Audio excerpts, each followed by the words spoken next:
Müəllimlər, deməli, impuls bölməsinə aid belə bir suala baxaq. Deməli, üfüqi səth üzərindəki cisimə 4 saniyə müddətində F qüvvəsi şəkildəki kimi təsir edir.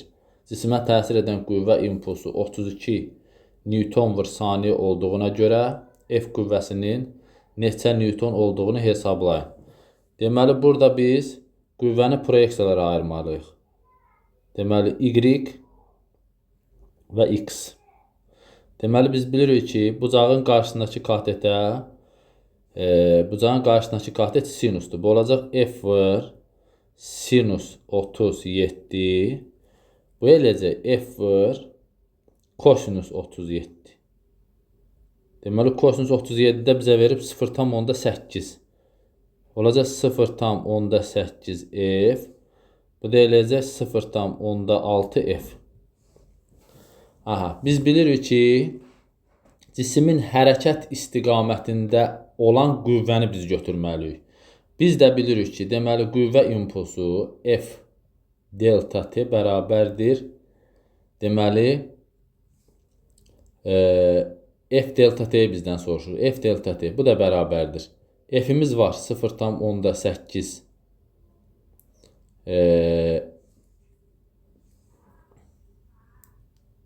daha doğrusu F'i soruşur bizdən. 0,8 vur 0,8 F vur T verib də bizə 4 bərabərdir deyir. Qüvvə impulsu 32 Newton vur saniyədir. 32. Buradan deməli olacaq 3,2 F bərabərdir 32-yə. Buradan F'i tapacam 10 Newton. Demək, cavab olacaq 10 Newton. C variantı. Növbəti suala baxaq. 19-cu suala. Deyir, şəkildəki basketbolçu topu düz səthə vurmaqdadır. Topla səth arasındakı qarşılıqlı təsir, deməli, delta T bərabərdir 1/500-dür. 500 saniyə. Və səth tərəfindən topa edilən qüvvə impulsu, yəni F delta T bərabərdir 4 Newton vur saniyədir. Buna əsasən səth tərəfindən topa edilən orta qüvvəni təyin edin. Buradan da qüvvəni tapacam da. Orta qüvvə ilə 4-ü böləcəm delta T-yə. Yəni 4 böl elə bil həmin bu delta T-də 500-də çıxdı yuxarı. Bu da eləcək, deməli 2 kilonewton. Keçək növbəti suala. Deməli 4-cü suala. Eyni sərtlikli yaylarla qurulan şəkil 1 və şəkil 2-dəki sistemdən M kütləli yük asılmışdır. Şəkil 1-dəki sistemdə yayın potensial enerjisi. Aha, burada bizə verib yayın potensial enerjisi Y olarsa, deməli biz burada nə edəcəyik? Potensial enerjinin düsturu, müəllimlər, kx kvadrat bölü 2-dir. Və yaxud da biz buna belə də yaza bilərik. F kvadrat böl 2K. F'in yerinə mj yaza bilərəm də. Olacaq m kvadrat j kvadrat böl 2. Elə K'mız da K'dır. Bu bizə verib, deməli, Y. Birinci halda. İndi bizə də şəkil 2-dəki sistemdə yayların ümumi potensial enerjisi nə olar? Deməli, buradan olacaq ikinci halda potensial enerji. Yəni olacaq m kvadrat j kvadrat böl 2. Bax, yaylar paralel birləşir. Bax, paralel birləşmədə yaylar toplanır. Olur 2K. Bu da bərabər. Həmin bax bu ifadənin yerinə m kvadrat j kvadrat böl 2 K'nın yerinə mən dərhal yazacam y böl 2 də burada var idi. Y böl 2. Bu da eləcək, deməli 0,5 Y. Cavab A variantı. Keçək növbəti suala, 13-cü suala. Kütləsi M olan cisim şəkildəki yolun K nöqtəsindən sərbəst buraxılır. Deməli, sərbəst buraxılırsa, bunun başlanğıc sürəti 0-dır və kinetik enerjisi də 0-dır. Cisim L nöqtəsindən keçərkən sürəti V-dir. Baba, cisim buradan keçərkən, həmin M kütləli cisim buradan keçərkən sürəti V-dirsə, Kinetik enerjisi də Y kinetikdir. Buradası kinetik enerjidə Y kad. İndi bizə deyir ki, əgər cisim kütləsi 2m olsaydı, L nöqtəsindən keçərkən sürəti və kinetik enerji. Deməli, burada nə edirik, müəllimlər? Birinci halda özdə sürtünmə də yoxdur. Deməli, K nöqtəsindəki enerji biz bilirik ki, L nöqtəsindəki enerjiyə bərabərdir. Yəni, mgh nəyə bərabərdir? mv kvadrat böl 2-yə. Düzdür? Bu da bizə verir belə YK. Aha. İndi əgər cismin kütləsi 2m olsaydı, onda 2m olsaydı, onda belə olardı. Buradan m'lər gedir birinci halda. Buradan V bərabər olur kök altda 2GH. Düzdür? İndi ikinci halda əgər bu cismin kütləsi 2m olsaydı, olacaqdı 2mgh bərabərdir 2m vur V deməli 2 kvadrat böl 2-də. Bu 2m'lər getdi. Yenə V 2 bərabər kök altda 2GH olacaq. Yəni sürət yenə dəyişməyəcək. Sürət dəyişməyəcək. Yəni burada hansı variant olacaq? Deməli, sürət dəyişməyəcək. Burada sürət dəyişməyəcək. Amma kinetik enerji kütlə artdığına görə kinetik enerji artacaq. D variantı. Sonra keçək 14-cü suala. Deməli, şəkildəki yolun K nöqtəsindən M kütləli cisim sərbəst buraxılır. Amma sərbəst buraxılırsa bunun kinetik enerjisi sıfırdır. Aha, bax buradan buraxılır, bax buradan. Buradan buraxılırsa deməli bu neçə metr hündürlüyə gəlib düşür? 5h hündürlüyə gəlib yerə düşür, sonra qalxır T-yə də, düzdür? Buna əsasən cisim T nöqtəsindəki kinetik enerjini hesablayın. Aha, deməli, P nöqtəsindəki enerjisi bunun potensial enerjidir. Olacaq M J vur 5H bərabərdir. Deməli, çevrilir, bax, bu T nöqtəsində hansı enerjisi var? Y kinetik plus, axı H hündürlüyə çıxıb bu. Olacaq MGH. Buradan Y kinetiki tapacam, eləcə 4 dənə MGH. Cavab C variantı. Baxaq 15-ci suala. Deməli, ölçüləri şəkildəki kimi olan M kütləli cisim bir vəziyyətindən iki vəziyyətdə yerə nəzərən potensial enerji. İndi birinci halda müəllimlər, potensial enerji həmişə cismin ağırlıq mərkəzi ilə yer arasından hesablanır da. Olacaq mg vur h-ın yarısı. İki vəziyyətinə gətiriləndə yp2 nə olacaq? Deməli, yenə də bunun düz ortası ilə yer arasındakı məsafə h ilə götürülür. Olacaq mg vur 2h. İndi də necə dəyişər? Necə dəyişər? Əvvəl mgh bölü 2 idi, sonra oldu mg2h. Nə qədər dəyişdi? Deməli, 1,5 mgh qədər artdı da. Yəni, yp2-dən yp1-i çıxacam da, nə qədər artmağını tapacam. Sonra baxaq müəllimlər, sürtünməsiz 17-ci suala. Sürtünməsiz mail müstəvi üzərindəki yayın ucuna bağlanmış 5 kiloqram kütləli cisim şəkil 1-dəki kimi tarazdadır. Deməli, burada ağırlıq qüvvəsi olacaq mg sinus alfa. Yəni, olacaq mg sinus alfa. Sinus 50 üst dərəcədə 0,8 verir. Bu eləcək, deməli, 40. Ağırlıq qüvvəsi eləcək 40. Burada elastik qüvvəsi yayı istəyəcək əvvəlki vəziyyətə qaytarsın. Sürtünmə də yoxdur da yəqin ki burada. Düzdür? Aha. Deməli Kx. Onda buradan alıram ki Kx nəyə bərabərdir? 40 Newtona. Birinci halda. İndi bizə deyir ki yayda yığılan potensial enerjini hesablayın. Potensial enerjidə bilirik ki deməli F kvadrat böl 2K. Düzdür? Aha. İndi mən buradan K-nı tapa bilərəm də. Deməli Kx bərabər 40 Newtondur. Düzdür? Aha. Deməli yayın qüvvə uzanma qrafiki şəkil 2-dəki kimi olduğuna görə yayda yığılan potensial enerjini hesablayın. Potensial enerjini hesablamaq üçün biz belə eləyərik də. Sizə rahat yol deyirəm. İstəsən bax burada 0,2 ilə də gedə bilərəm. 0,4 ilə də gedə bilərəm. Fərqi yoxdur. Mən 0,2 ilə gedirəm. Buradan x-i yerinə yazsam k-nı tapmalıyım da burada. 40-ı böləcəm 0,2-yə. Bu deyiləcək 200. Düzdür? Gətirib burada yerinə yazaram. F-in yerinə nə yazacağam? 80-in kvadratı 6400 böl 2K da eləyəcək. Deməli 400. Bu da eləyəcək. Deməli 64-ü 4-ə böləndə elir 16. Bəs niyə burada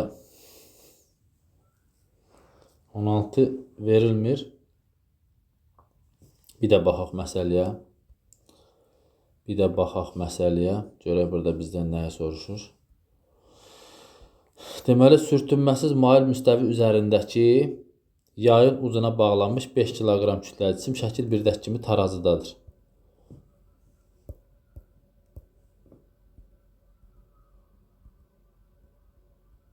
Aha.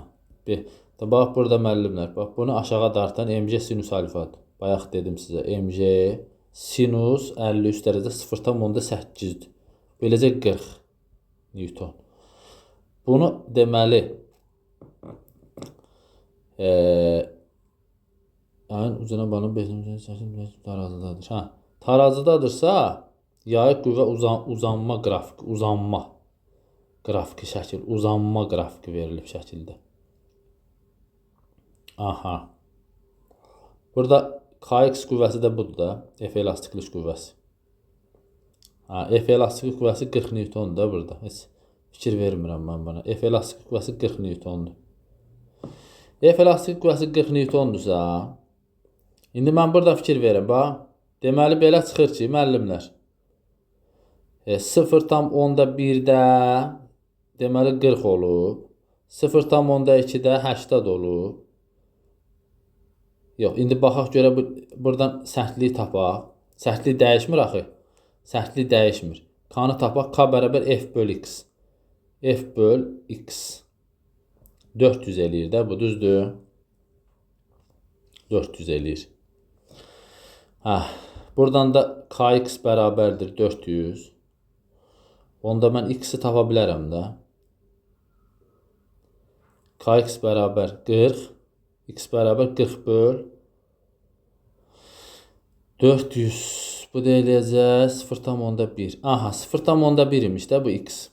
Deməli, X 0,1 olanda F olub 40. Füsiyo düzdür da.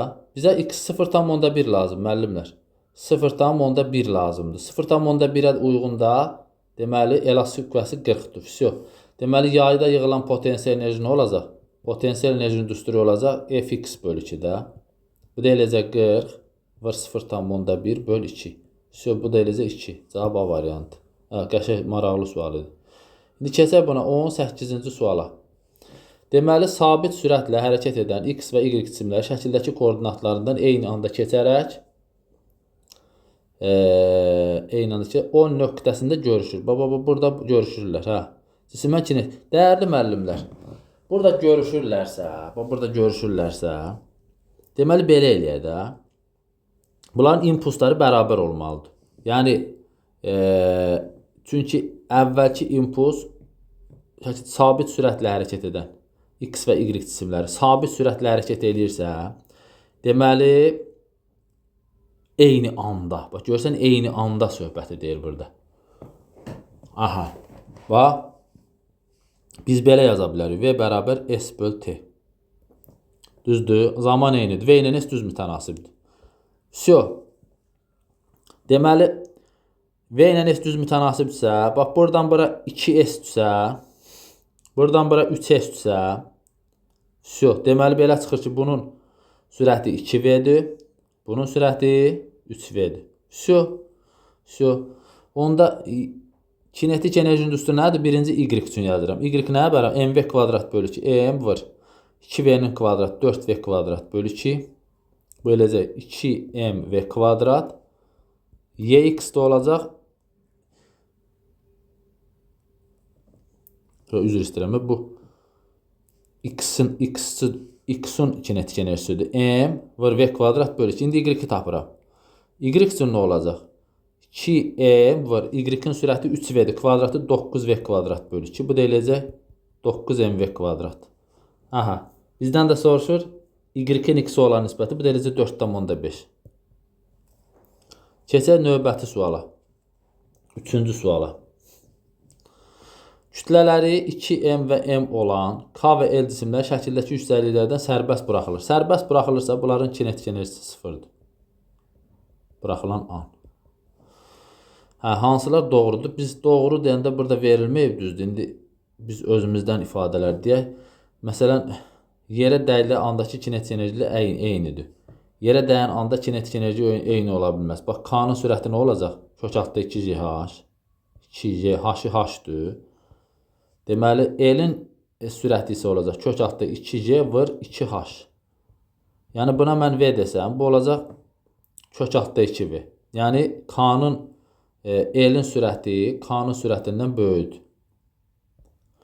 Kinetik enerjiləri isə, bax, burada diqqət. Kinetik enerji, K-nın kinetik enerji mv kvadrat bölü 2. 2m vır, K-nın yerinə v kvadrat bölü 2, böləcək mv kvadrat. L-in kinetik enerjisi nə olacaq?